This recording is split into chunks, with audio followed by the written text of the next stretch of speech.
Hey guys, welcome to our podcast. This is Rafi and Shelby, and today we're going to be walking you all through a timeline of the history of mass incarceration as told by old and new songs in which various famous artists and rappers express their passions and their opinions on the criminal justice system and the rooted causes of mass incarceration.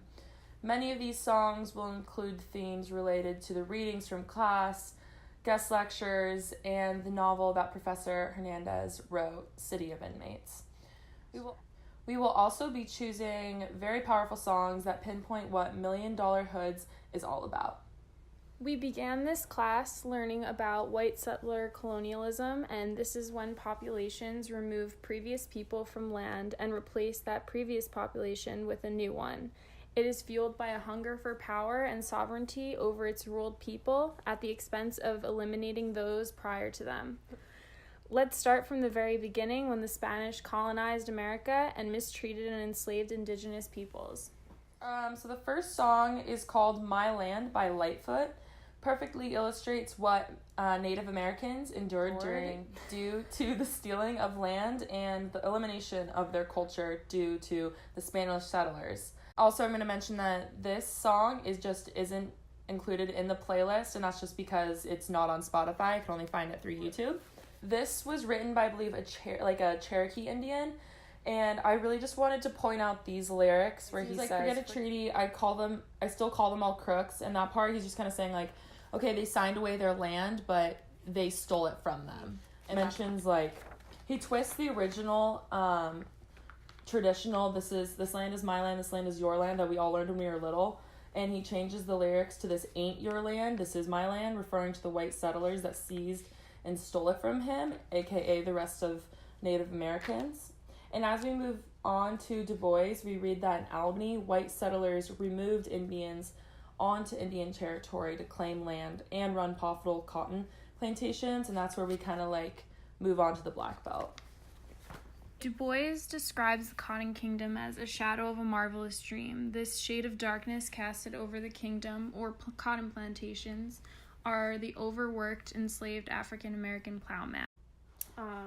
Neil Young's song portrays a story about a white Southern man and how he mistreated slaves.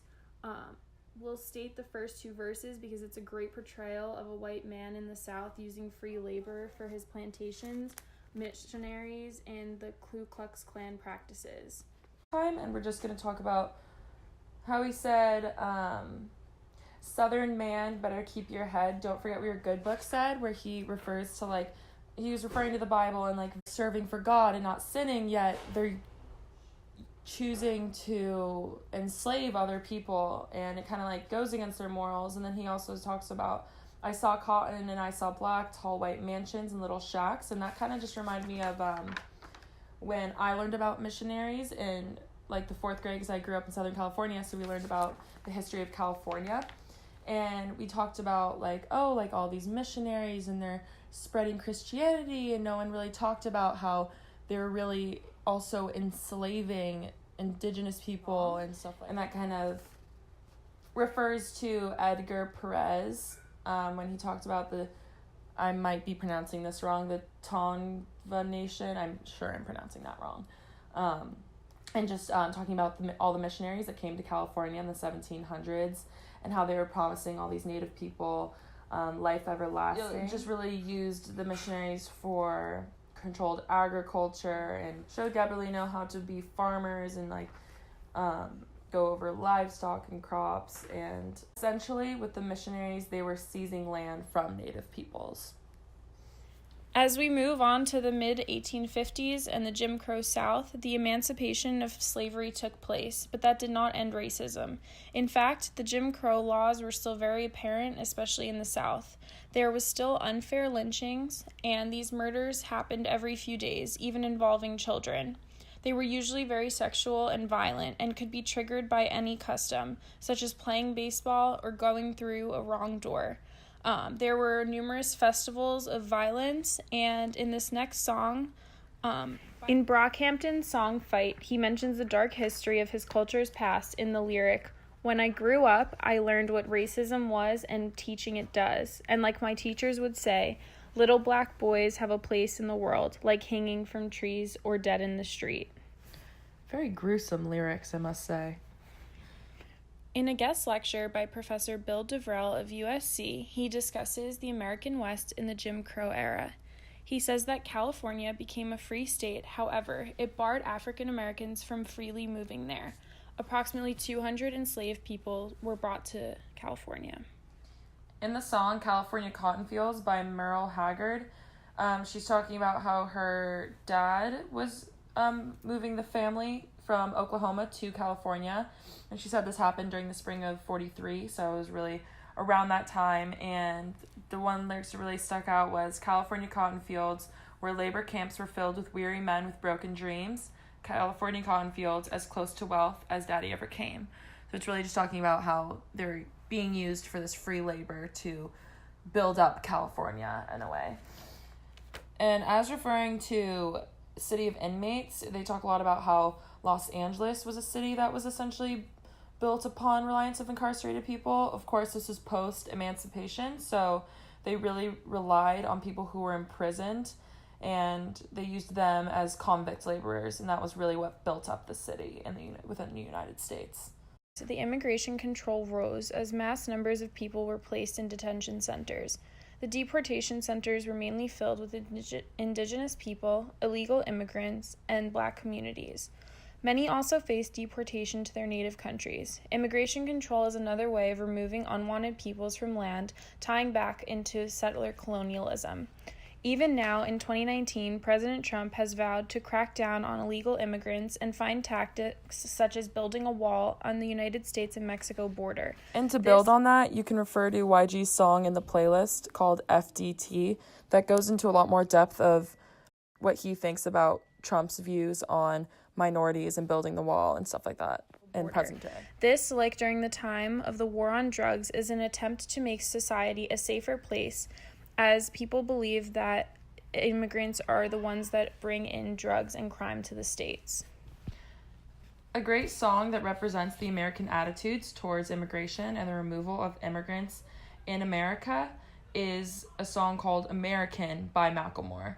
And in it, there's like a specific part where he states, Mexicans, send them back over the border, ride on home to Samoa or wherever they came from. They're taking our jobs, eating our burgers, taking our jobs, they've taken our jobs.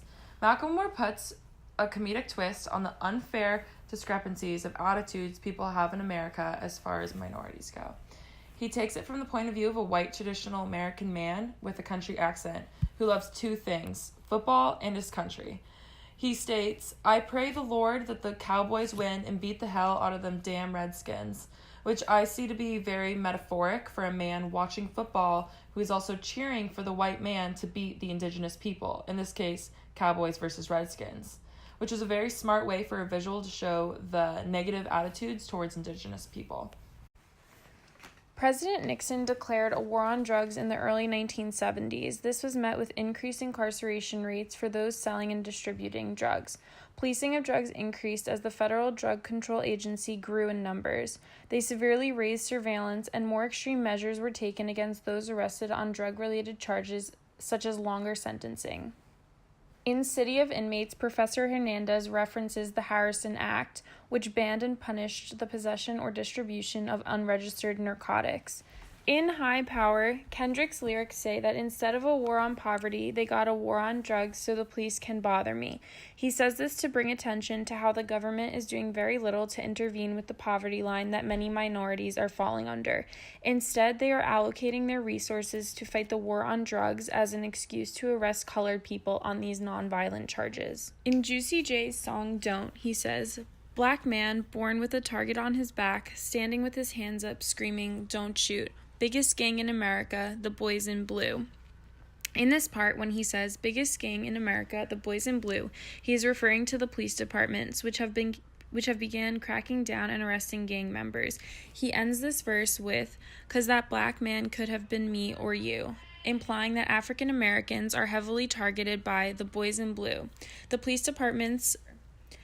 A guest speaker, Kim McGill, talked about how the criminal justice system targets gang members. This war on gangs operates against individuals, as now a group of 3 people committing or playing a role in any crime are charged with gang-related violence. Proposition 21 escalated misdemeanors to felonies, which included nonviolent crimes such as graffiti art. Now, there are less than 5% of people in the gang database that are actually committing crimes.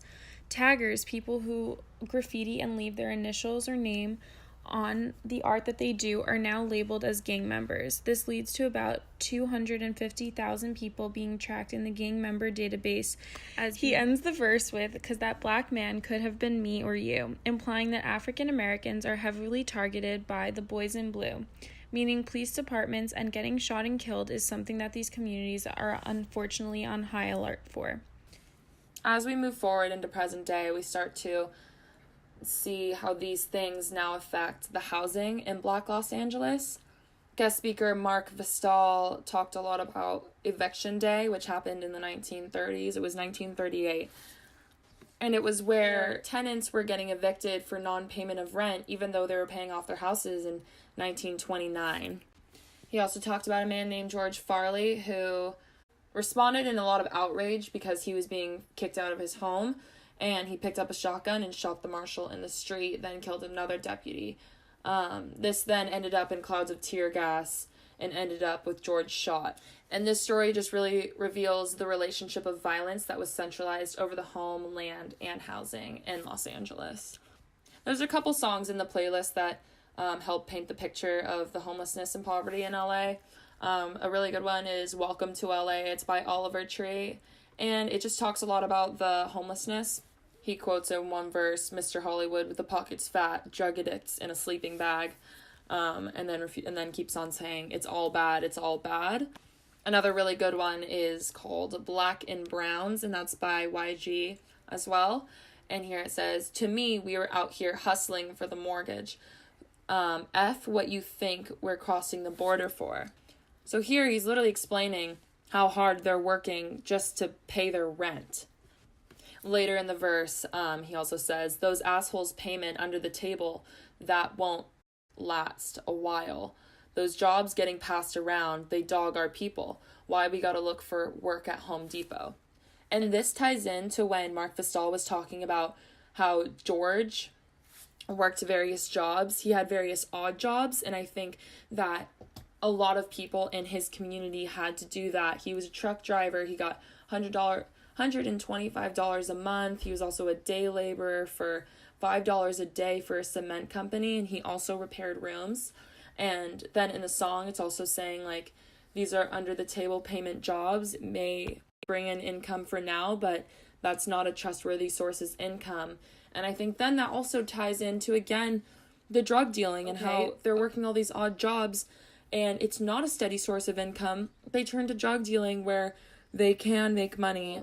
And I think that also, if they're going to the extent to be breaking the law, to be selling drugs for money, then they are obviously desperate and are just trying to keep their homes. They're being pushed out of their homes, and then gentrification happens, and the occupation of space in these people's communities that they're being pushed out of. And I think that's just kind of working with incarceration to push Black people out of LA, and not only just Black people, but Black women.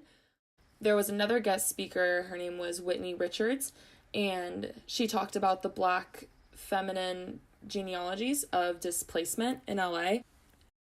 And she just called for a need to build more critical Black feminists, and that we need to look at incarceration through a more integrative part of society.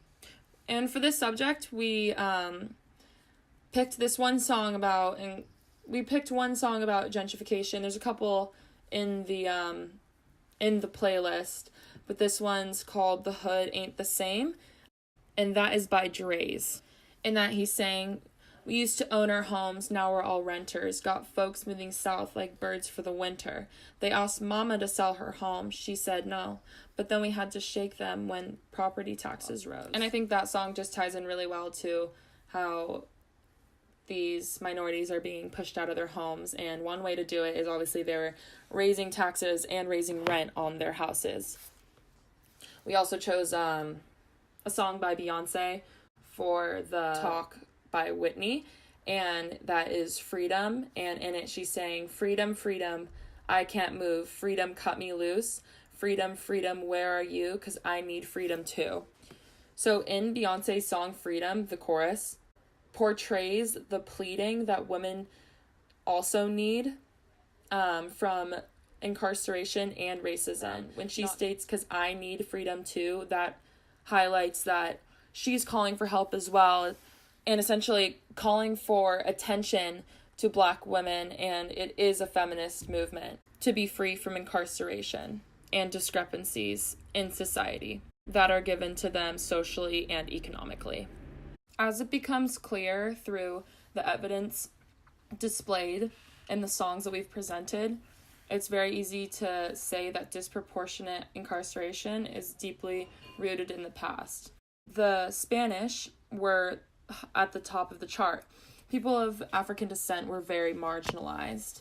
Mazzy de la Cruz, who was convicted of a robbery after disagreement with her white husband, and others who were victims to authorities within the criminal justice system, used incarceration as a way to push formerly incarcerated African Americans out of California. Essentially, Hernandez says that this was a huge elimination mechanism. And one of the songs we have to represent the disproportionate incarceration is the song Blacker the Berry by Kendrick Lamar. In it, he states, I mean, it's evident I'm irrelevant to society. That's what you're telling me. Penitentiary would only hire me. So when he says that, he's saying Blacks aren't really given the same opportunities that many white people are when trying to get jobs. And then he says penitentiary will only hire me as like African Americans and other minorities have a higher chance of going to jail than they do thriving in society. And then next he says, curse me till I'm dead, church me with your fake prophesizing that I'm a bother, be another slave in my head. And then next he says, institutionalized manipulation and lies, reciprocation of freedom only live in your eyes. So he's saying, I believe that kind of means like the government is trying to promote that America of equal opportunity, when in reality, police departments are going into Black people's neighborhoods and really they're trying to find people to arrest. They're trying to eliminate an entire culture. One of the songs that stood out to me was Cops Shot the Kid by Nas, and it features Kanye West. And these lyrics read, I know every story got two sides, claiming he paranoid by the black guy. Cop wanna make it home by nighttime. Right, just a good kid, he wasn't that guy. Had a little hit, he wasn't that high. Cop gonna claim that it was self-defense. He's saying he was riding dirty, so the case rests. And there he's saying, obviously, he just had a hit, he wasn't that high. That has to do with, again, drugs. And obviously the cop took that as the excuse to go after whatever kid Kanye might be talking about. And then pretty much the entire chorus is the cops shot the kid, cops shot the kid. They keep repeating that. And obviously that just entire song is about the unfair treatment that cops give to Black people. The lines repeating, the cop shot the kid, the cop shot the kid, caught my attention and reminded me a lot of the Samuel Faulkner case that was brought up in City of Inmates. That the cops have this idea that they need to over-monitor all people of color when they are really innocent, like Samuel J. Faulkner was. And that maybe that's what pushed the cop to shoot him. And maybe he was taking extra precaution, but would he have taken the same precautions if Samuel was a white kid in a suburban community? Who knows? Samuel J. Faulkner's death had led to many protests as people demanded justice for the public order attack on senseless killing. A lot of the protesters had aimed for reform in the criminal justice system with various campaigns, and some of them aimed to diversify the LAPD. Alright, so next I really wanted to move into the $1 Million Hoods. And one thing that really stuck out was the big data policing. So police would use the big data sets to predict where neighborhoods might have higher crime rates. Therefore, they would heavily focus on policing in those specific neighborhoods. Although these algorithms would end up using race as part of the equations, therefore making the outcomes biased. Therefore, we have more police spending time in these There's the song Boys in the Hood by NWA. These lyrics here say, as they busted you, they got pulled over, an undercover cop in a green Nova. Now Cat got beat for resisting arrest. So here they're saying, obviously they're in their own community, and there was an undercover cop there, showing that they are targeting these neighborhoods and looking for people to get into trouble to make arrests. He next says, he socked the pig in the head for ripping his guess. Now G is caught for doing the crime. Fourth offense on the boy, he'll do some time. He used his friend Kat as an anecdote of a cop in Boys in the Hood. As a U-turn, a simple U-turn was turned into an arrest. The name of the song also is Boys in the Hood, saying that the cop is focused in their specific hood, and I believe they are from Compton. $1 Million Hoods. I also wanted to bring up this song called Don't Go Get It by Lil Wayne. And I wanted to bring this up because $1 Million Hoods is talking about how the government is spending so much money, billions of dollars, as I read, on jail incarceration and locking people up. The government is literally spending money to put innocent people in jail. And this is going to be the only song that we play for you guys because this one just, it's not metaphoric. He is literally speaking his truth in this tangent that he goes off of. I watched TV the other day, right? Got this white guy on there talking about black guys. Talking about how young black guys are targeted. Targeted by who? America. You see, 1 in every 100 Americans are locked up. 1 in every 9 black Americans are locked up. And see, what the white guy was trying to stress was that the money that we spend on sending a motherfucker to jail, a young motherfucker to jail, will be less to send his or her young ass to college. See, and another thing the white guy was stressing was that our jails are populated with drug dealers. You know, crack cocaine, yeah, stuff like that. Meaning, due to the laws we have on crack cocaine and regular cocaine, the police are only, I don't want to say only right, but shit, only logic by riding around in the hood all day and not in the suburbs, because crack cocaine is mostly found in the hood. And you know, the other thing is mostly found, you know where I'm going. But why bring a motherfucker to jail if it's not gonna stand up in court? Because this drug ain't that drug. You know, level 3, level 4 drug, shit like that. I guess it's all a misunderstanding.